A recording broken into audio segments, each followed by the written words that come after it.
ಪಶುವೈದ್ಯಕೀಯ ಹಾಗೂ ಆಯುಷ್ ಈ 3 ಕೋರ್ಸ್ಗಳಿಗೆ ಸಂಬಂಧಪಟ್ಟಂತೆ ನೀಟ್ ಪರೀಕ್ಷೆ ಅಂಕಗಳ ಆಧಾರದ ಮೇಲೆ ಸೀಟು ಹಂಚಿಕೆ ಆಗುತ್ತೆ. ನೀವೆಲ್ಲ ನೀಟ್ ಪರೀಕ್ಷೆಯನ್ನ ಬರೆದಿದ್ದೀರಾ, ಇಲ್ಲಿವರೆಗೆ ನೀಟ್ ರಿಸಲ್ಟ್ ಬಂದಿಲ್ಲ. ನೀಟ್ ರಿಸಲ್ಟ್ ಬಂದ ತಕ್ಷಣ ಕರ್ನಾಟಕ ರಾಜ್ಯದ ಎಷ್ಟು ವಿದ್ಯಾರ್ಥಿಗಳು ಮತ್ತೆ ಮ್ಯಾನೇಜ್ಮೆಂಟ್ ಸೀಟಿಗೆ ದೇಶದ ಬೇರೆ ಬೇರೆ ವಿದ್ಯಾರ್ಥಿಗಳು ಸಹ ಅರ್ಹತೆ ಗಳಿಸೋದ್ರಿಂದ ಆ ಎಲ್ಲಾ ಡೇಟಾವನ್ನ ನಮಗೆ ಕೊಡ್ತಾರೆ. ನಂತರ ನಾವು ಈಗಾಗ್ಲೇನೆ KEA ನಲ್ಲಿ ಯಾರು ರಿಜಿಸ್ಟ್ರೇಷನ್ ಮಾಡಿಸಿದೀರಾ, ನಮ್ಮಲ್ಲಿ ಎಕ್ಸಾಮ್ ಬರ್ದಿದ್ದೀರಾ, ಕೆಲವರು ಎಕ್ಸಾಮ್ ಬರೀಲಿಲ್ಲ ಅಂದ್ರೂ ನೀಟಿಗೋಸ್ಕರ ರಿಜಿಸ್ಟ್ರೇಷನ್ ಮಾಡಿಸಿದೀರಾ, ನಿಮ್ದು ಎಲ್ಲಾ ನೀಟಿನ ರ್ಯಾಂಕ್ ನಿಮ್ಮ ಒಂದು CET ಅಪ್ಲಿಕೇಶನ್ ನಲ್ಲಿ ರಿಫ್ಲೆಕ್ಟ್ ಆಗುತ್ತೆ. ಕೆಲವರು ಮ್ಯಾನೇಜ್ಮೆಂಟ್ ಸೀಟ್ ತಗೊಳ್ಬೇಕಾಗಿರುತ್ತೆ, ಇಲ್ಲ ನೀಟಲ್ಲಿ ಮಾತ್ರ ಪಾರ್ಟಿಸಿಪೇಟ್ ಮಾಡಿ ಮೆಡಿಕಲ್ ಹೋಗ್ಬೇಕಾಗಿರುತ್ತೆ. ತಾವು KEA ನಲ್ಲಿ ರಿಜಿಸ್ಟ್ರೇಷನ್ ಮಾಡಿಸಿಲ್ದೇ ಇರ್ಬೋದು, ನೀವು ಚಿಂತೆ ಮಾಡೋ ಅಗತ್ಯ ಇಲ್ಲ. ಒಂದ್ಸರಿ ನೀಟ್ ರಿಸಲ್ಟ್ ಬಂದ ನಂತರ ನಿಮ್ಗೆ ಸಹ ರಿಜಿಸ್ಟ್ರೇಷನ್ಗೆ ನಾವು ಅವಕಾಶವನ್ನ ಮಾಡಿಕೊಳ್ತೀವಿ. ಇವತ್ತಿನ ವಿಡಿಯೋದ್ದು ವಿಶೇಷ ಏನಂತಂದ್ರೆ, ಕರ್ನಾಟಕ ರಾಜ್ಯದಲ್ಲಿ ಎಷ್ಟು ಮೆಡಿಕಲ್ ಕಾಲೇಜುಗಳಿದೆ, ಎಷ್ಟು ಡೆಂಟಲ್ ಕಾಲೇಜುಗಳಿದೆ, ಈ ಎಲ್ಲಾ ಕಾಲೇಜುಗಳಿಗೆ ಯಾವ ರೀತಿ ನಾವು ಸೀಟನ್ನ ಹಂಚಿಕೆ ಮಾಡ್ತೀವಿ, ಏನು ಫೀಸ್ ಸ್ಟ್ರಕ್ಚರ್ ಇರುತ್ತೆ, ಯಾವ ರೀತಿ ಕೌನ್ಸಿಲಿಂಗ್ ಪ್ರಕ್ರಿಯೆ ಆಗುತ್ತೆ ಅನ್ನುವಂಥದ್ದಕ್ಕೆ ತಮ್ಗೆ ಸಾಕಷ್ಟು ಕೌನ್ಸಿಲರ್ಗಳು, ಮೆಂಟರ್ಸ್ಗಳು, ಯೂಟ್ಯೂಬ್ ವಿಡಿಯೋಗಳನ್ನೆಲ್ಲ ತಾವು ನೋಡಿದೀರ. ಆದ್ರೆ ನನ್ನ ಒಂದು ಪ್ರಯತ್ನ ಏನು ಅಂತಂದ್ರೆ, ಇಡೀ ಕರ್ನಾಟಕ ರಾಜ್ಯದಲ್ಲಿ ಮೆಡಿಕಲ್ ಡೆಂಟಲ್ಗೆ ಬಂದಂತ ಸಂದರ್ಭದಲ್ಲಿ ಯಾರು ಅಧಿಕೃತವಾದಂತಹ ಒಂದು body, director of medical education DME, ಅವರು ಒಂದು ಕರ್ನಾಟಕ ರಾಜ್ಯದಲ್ಲಿ ರಾಜೀವ್ ಗಾಂಧಿ ಯೂನಿವರ್ಸಿಟಿ ಅವರು ಏನು ಪರೀಕ್ಷೆ ಮತ್ತೊಂದೆಲ್ಲ ಮಾಡ್ತಾರೆ, ಅಫಿಲಿಯೇಷನ್ ಕೊಡ್ತಾರೆ.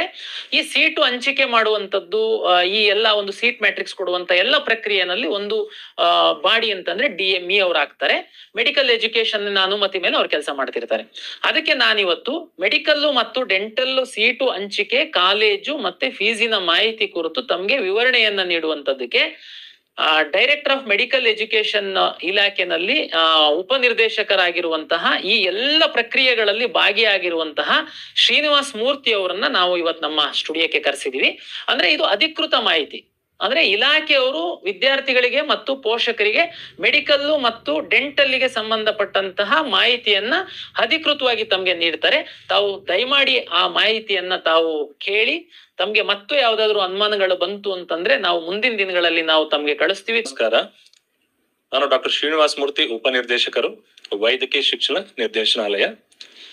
ಇವತ್ತು ವೈದ್ಯಕೀಯ ಶಿಕ್ಷಣ ಇಲಾಖೆ ಹಾಗೂ ಕರ್ನಾಟಕ ಪರೀಕ್ಷಾ ಪ್ರಾಧಿಕಾರದ ವತಿಯಿಂದ ನೀಟ್ UG 2025 ಕುರಿತಾಗಿ ಕೆಲವೊಂದು ಮಾಹಿತಿಯನ್ನು ವಿದ್ಯಾರ್ಥಿಗಳ ಜೊತೆ ಹಂಚಿಕೊಳ್ಳಲು ಬಯಸುತ್ತೇನೆ. ಈಗಾಗಲೇ ನೀಟ್ UG 2025 ಪರೀಕ್ಷೆ ಬರೆದಾಗಿದೆ ಹಾಗೂ ತಾವೆಲ್ಲರೂ ಫಲಿತಾಂಶಕ್ಕಾಗಿ ಎದುರು ನೋಡ್ತಾ ಇದ್ದೀರಿ. ಬಹಳಷ್ಟು ಪೋಷಕರಲ್ಲಿ ಮತ್ತು ವಿದ್ಯಾರ್ಥಿಗಳಲ್ಲಿ ಕೆಲವೊಂದು ಗೊಂದಲಗಳು, ಪ್ರಶ್ನೆಗಳು, ಹೇಗೆ ಇದನ್ನ ಕೌನ್ಸಿಲಿಂಗ್ ಪ್ರಕ್ರಿಯೆಯನ್ನು ನಾವು ಭಾಗವಹಿಸಬೇಕು, ಅದರ ಕುರಿತಾಗಿ ಮಾಹಿತಿ ಎಲ್ಲಿ ದೊರೆಯುತ್ತದೆ ಎಂಬಿತ್ಯಾದಿ ಕ್ವಶನ್ಗಳು ಅಥವಾ ಪ್ರಶ್ನೆಗಳು ತಮ್ಮಲ್ಲಿ ಇರುತ್ತದೆ.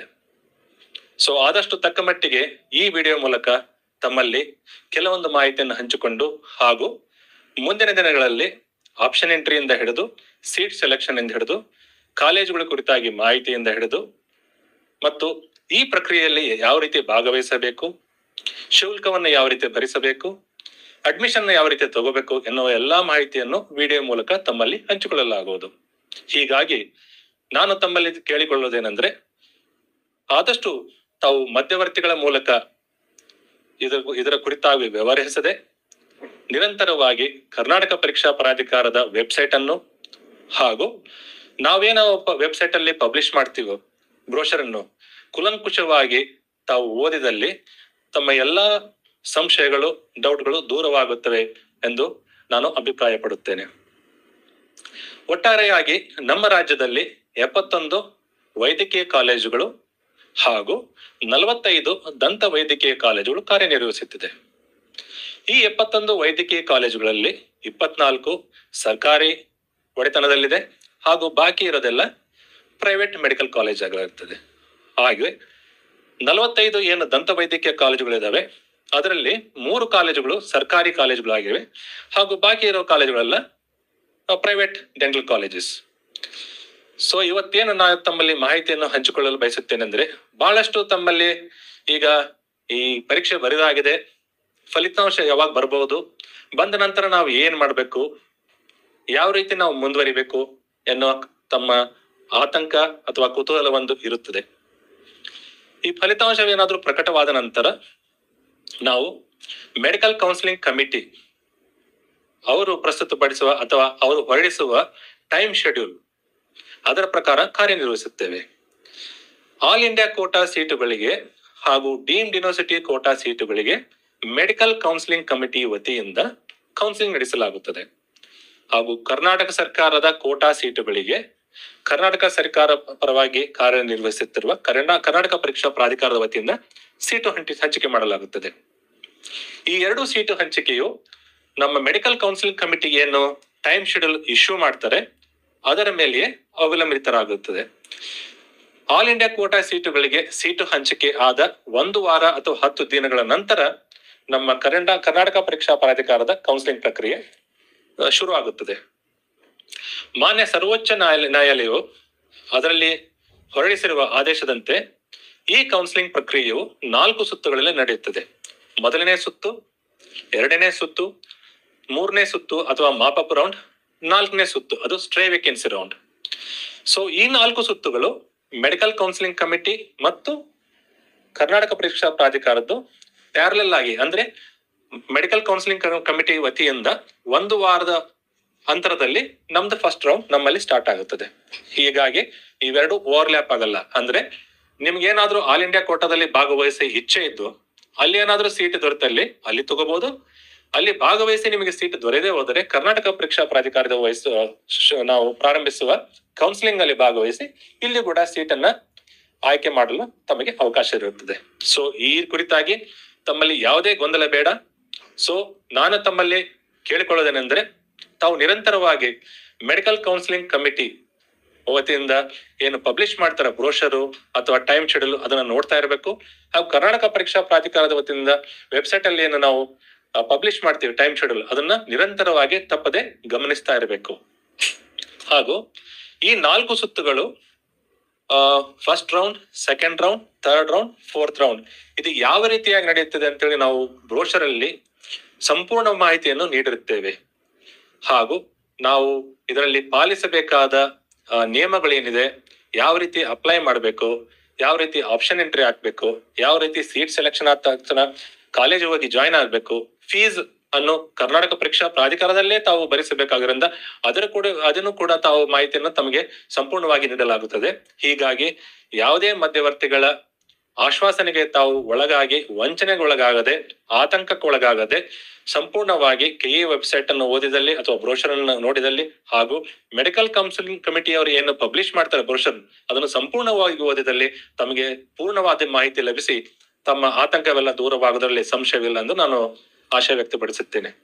ಮುಂದುವರೆದು ಈಗ ನಮ್ಮ ಸೀಟ್ ಡಿಸ್ಟ್ರಿಬ್ಯೂಷನ್ ಈ ಕಾಲೇಜುಗಳಲ್ಲಿ ಯಾವ ರೀತಿ ಆಗುತ್ತದೆ? ಈಗ ನಾವು ಸರ್ಕಾರಿ ವೈದ್ಯಕೀಯ ಕಾಲೇಜುಗಳನ್ನು ನೋಡಿದಲ್ಲಿ 15% ಸೀಟುಗಳನ್ನು ನಾವು ಆಲ್ ಇಂಡಿಯಾ ಕೋಟಾ ಮೂಲಕ ಅದು MCCನೇ ಫಿಲ್ಅಪ್ ಮಾಡುತ್ತೆ. ಹಾಗೂ ಉಳಿದ 85% ಸೀಟುಗಳನ್ನು ನಮ್ಮ ಕರ್ನಾಟಕ ಪರೀಕ್ಷಾ ಪ್ರಾಧಿಕಾರದ ವತಿಯಿಂದ ನಾವು ಭರ್ತಿ ಮಾಡುತ್ತೇವೆ.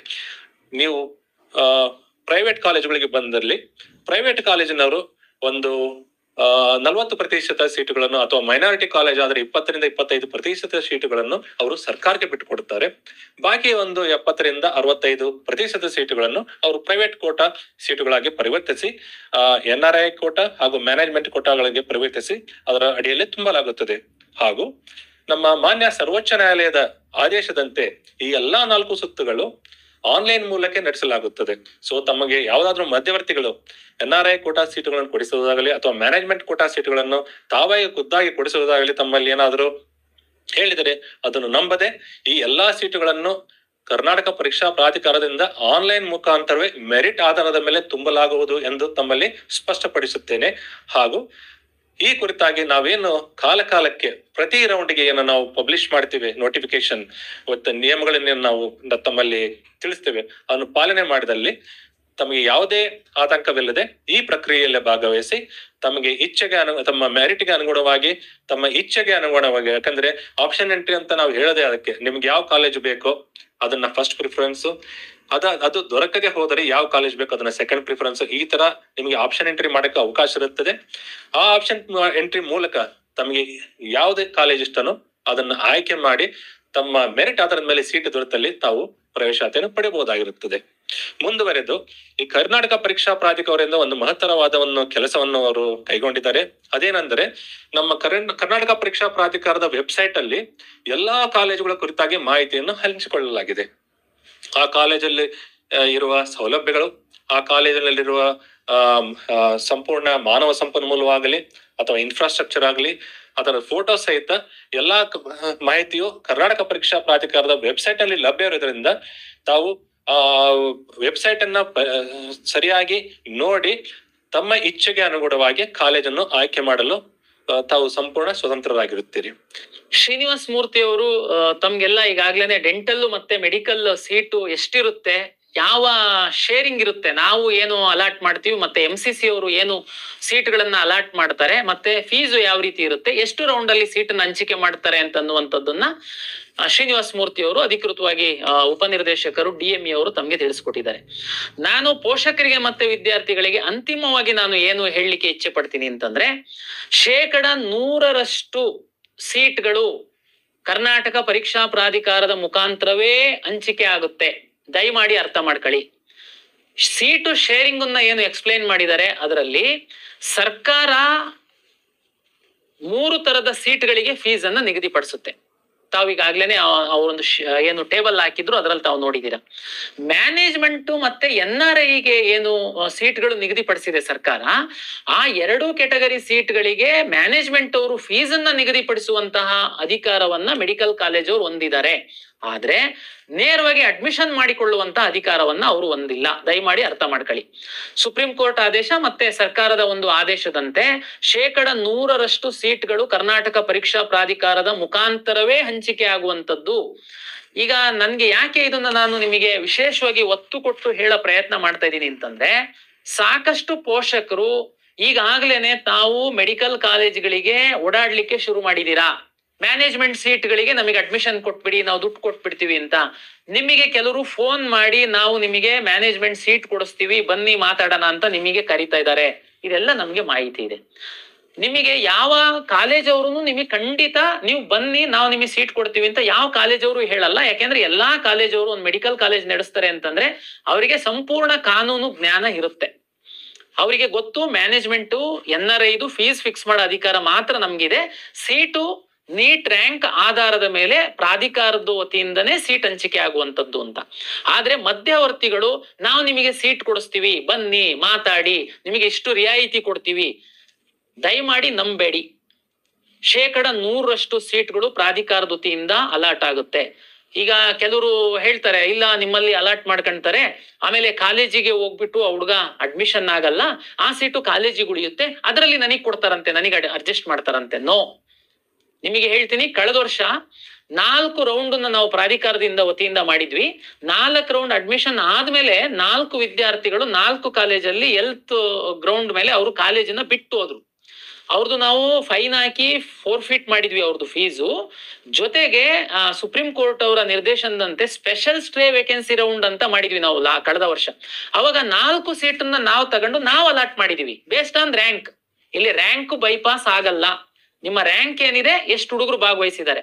ನಿಮಗೆ ಸಿಂಪಲ್ ಆಗಿ ಹೇಳೋದಾದ್ರೆ, ವಿಶೇಷವಾಗಿ ನಮ್ಮ ಗ್ರಾಮೀಣ ಭಾಗದ ಪೋಷಕರಿಗೆ, ಮ್ಯಾನೇಜ್ಮೆಂಟ್ ನಿಮ್ಮ ಹತ್ರ ಹಣ ಇದೆ, ನೀವು ಮ್ಯಾನೇಜ್ಮೆಂಟ್ ಕಳ್ಸೋದಕ್ಕೇನೆ ಇದ್ದೀರಾ, ನಿಮ್ಮ ಮಗುದು ರ್ಯಾಂಕ್ ಕಡಿಮೆ ಇದೆ. ಉದಾಹರಣೆಗೆ ಒಂದು 10 ಮ್ಯಾನೇಜ್ಮೆಂಟ್ ಸೀಟ್ ಇದೆ, 100 ವಿದ್ಯಾರ್ಥಿಗಳು ಹಣ ಕೊಟ್ಟು ಆ ಮ್ಯಾನೇಜ್ಮೆಂಟ್ ಸೀಟಿಗೆ ಹೋಗೋದಕ್ಕೆ ರೆಡಿ ಇದ್ದಾರೆ. ಆದ್ರೆ 10 ಸೀಟ್ ಇದೆ, 100 ವಿದ್ಯಾರ್ಥಿಗಳು ಯಾರು ನಮ್ಮ ಕೌನ್ಸಿಲಿಂಗ್ ಅಲ್ಲಿ ಭಾಗವಹಿಸಿರ್ತಾರೆ ಎಲ್ಲರೂ ದುಡ್ಡು ಕೊಡೋದಕ್ಕೇನೆ ಭಾಗವಹಿಸಿರ್ತಾರೆ. ಯಾರು 10 ಜನ ಟಾಪರ್ಸ್ ಇರ್ತಾರೆ, ಯಾರ್ದು ನೀಟ್ ರ್ಯಾಂಕ್ ಇರುತ್ತೆ, ಅವರಿಗೆ ಮಾತ್ರ ಸೀಟ್ ಅಲಾಟ್ ಮಾಡ್ತೀವಿ. ನೀವು ಯಾವುದೇ ಬೈಪಾಸ್ ಅಲ್ಲಿ ನಿಮಗೆ ಮ್ಯಾನೇಜ್ಮೆಂಟ್ ಅವ್ರು ಪರಿಚಯ ಇದ್ದಾರೆ, ಅವರು ಪರಿಚಯ ಇದ್ದಾರೆ, ಇವ್ರು ಪರಿಚಯ ಇದ್ದಾರೆ, ನನಗೆ ಮೆಂಟರ್ ಹೇಳಿದ್ದಾರೆ, ಬ್ರೋಕರ್ ಹೇಳಿದ್ದಾರೆ, ಇಷ್ಟು ಕಡಿಮೆ, ನೋ, ನಂಬೇಡಿ. ಇದು 100% ನಮ್ಮಿಂದ ಅಲಾಟ್ ಆಗುತ್ತೆ. ಇದು ನಂಬೋದ? ಖಂಡಿತ ನಂಬಿ ಅಧಿಕೃತವಾಗಿ ನಾವು ಅಲಾಟ್ ಮಾಡೋರು ಹೇಳ್ತಾ ಇದೀವಿ. ಜೊತೆಗೆ ಈಗ ಏನ್ ಮಾಡ್ಬೇಕು, ನೀಟ್ ರಿಸಲ್ಟ್ ಬಂದ್ಮೇಲೆ ನಾವು ಕೌನ್ಸಿಲಿಂಗ್ ಶುರು ಮಾಡುವಂತದ್ದು. ಅಲ್ಲಿಯವರೆಗೆ ನಾನು ಇಂಜಿನಿಯರಿಂಗ್ ವಿದ್ಯಾರ್ಥಿಗಳಿಗೆ ಹೇಳ್ದಂತೆ ನಿಮ್ಗೂ ಹೇಳುವಂತದ್ದು, ಡೆಂಟಲ್ಲು ಮತ್ತೆ ಮೆಡಿಕಲ್ಗೆ ಸಂಬಂಧಪಟ್ಟಂತೆ ಯಾರು ನಿಮ್ಮ ಮಕ್ಕಳಿಗೆ ಕಳಿಸ್ಬೇಕು ಅಂತ ಆಸೆ ಇದೆ, ಕಳೆದ ವರ್ಷ ಯಾವ ಕಾಲೇಜಲ್ಲಿ ಸರ್ಕಾರಿ seat, open seat, management seat, ಯಾವ ರೌಂಡ್ ಅಲ್ಲಿ ಎಷ್ಟೆಷ್ಟು ನೀಟ್ ರ್ಯಾಂಕಿಗೆ ನಿಂತಿದೆ, ದಯಮಾಡಿ ನೀವು ನಮ್ಮ ವೆಬ್ಸೈಟ್ ಅಲ್ಲಿ ರೌಂಡ್ ವಾರು ಕಟ್ ಆಫ್ ಇದೆ, ಒಮ್ಮೆ ತಾವು ನೋಡಿ. ನಿಮಗೆ ಯಾರ ಒಂದು ಸಹಾಯನೂ ಬೇಕಾಗಿಲ್ಲ. ನಿಮ್ಮ ವಿದ್ಯಾರ್ಥಿ PUC ಪಾಸ್ ಮಾಡಿದರೆ ದಯಮಾಡಿ ನಮ್ಮ ವೆಬ್ಸೈಟ್ ಅಲ್ಲಿ ಕಳೆದ ವರ್ಷದ ಕಟ್ ಆಫ್ ಅನ್ನ ನೋಡಿ, ಏನ್ ಕಟ್ ಆಫ್ ನಿಂತಿದೆ ಅಂತ ಅನ್ನುವಂಥದ್ದು ನಿಮಗೊಂದು ಐಡಿಯಾ ಬರುತ್ತೆ. ಅಷ್ಟಕ್ಕೆ ಈ ಸರಿ ನಿಲ್ಲುತ್ತಾ? ಇಲ್ಲ.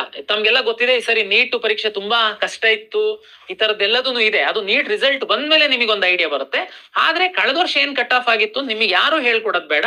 ನಮ್ಮ ಪ್ರಾಧಿಕಾರದ ವೆಬ್ಸೈಟ್ ಅಲ್ಲಿ ನಿಮ್ ಮಗುಗೆ ಟಾಸ್ಕ್ ಕೊಡಿ, ಹೋಗಿ ನಿಮ್ ಮಗು ಕಟ್ ಆಫ್ ಕಳೆದ ವರ್ಷ ಏನಿತ್ತು ಅನ್ನುವಂಥದ್ದು, ಫೀಸ್ ಏನಿತ್ತು ತಮ್ಗೆಲ್ಲ ಗೊತ್ತಿದೆ, ಮಾಧ್ಯಮದಲ್ಲಿ ನೋಡಿದೀರಾ. ಈ ವರ್ಷ ಮೆಡಿಕಲ್ ಡೆಂಟಲ್ಗೆ ಫೀಸ್ ಅನ್ನ ಹೆಚ್ಚು ಮಾಡುವಂತದ್ದು ಇಲ್ಲ ಅಂತ ಸರ್ಕಾರ ನಿರ್ಧರಿಸಿದೆ. ಅಂದ್ರೆ ಲಾಸ್ಟ್ ಇಯರ್ ಏನಿತ್ತು ಫೀಸು ಅದೇ ಫೀಸ್ ಈ ವರ್ಷ ಸಹ ಇರುತ್ತೆ. ಮತ್ತೆ ಯಾವ್ಯಾವ ಕಾಲೇಜಲ್ಲಿ ಎಷ್ಟೆಷ್ಟು ಸೀಟ್ ಇದೆ, ಅದು ಕಳೆದ ವರ್ಷ ಎಷ್ಟು ಸೀಟ್ ಇದೆ ಅಂತ ಅನ್ನುವಂಥದ್ದು ತಾವು ವೆಬ್ಸೈಟ್ ಅಲ್ಲಿ ನೋಡ್ಕೊಳ್ಳಿ. ಈ ವರ್ಷದ್ದು ಇನ್ನೊಂದು ವಾರದೊಳಗಡೆ ನಾವು ಯಾವ್ಯಾವ ಕಾಲೇಜಲ್ಲಿ ಎಷ್ಟೆಷ್ಟು ಸೀಟ್ ಇದೆ ಅನ್ನೋ ಸೀಟ್ ಮ್ಯಾಟ್ರಿಕ್ಸ್ ಅನ್ನ ನಮ್ಮ KE ವೆಬ್ಸೈಟ್ ಅಲ್ಲಿ ನಾವು ಪಬ್ಲಿಷ್ ಮಾಡ್ತೀವಿ.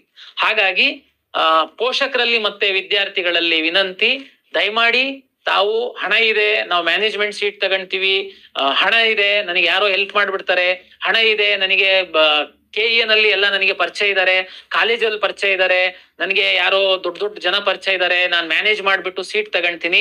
ಖಂಡಿತ ಪೋಷಕರು ನಂಬೇಡಿ, ವಿದ್ಯಾರ್ಥಿಗಳನ್ನ ನಂಬೇಡಿ, ಅದಕ್ಕೆ ಅವಕಾಶ ಇಲ್ಲ. 100% ಪಾರದರ್ಶಕವಾಗಿ ಸೀಟು ಹಂಚಿಕೆ ಪ್ರಾಧಿಕಾರದ ವತಿಯಿಂದ ಆಗುತ್ತೆ. ತಮ್ಗೆ ಪ್ರತಿ ಹಂತದಲ್ಲಿ ನಾವು ತಮ್ಗೆ ಮಾಹಿತಿಯನ್ನ ಕೊಡ್ತಾ ಹೋಗ್ತೀವಿ.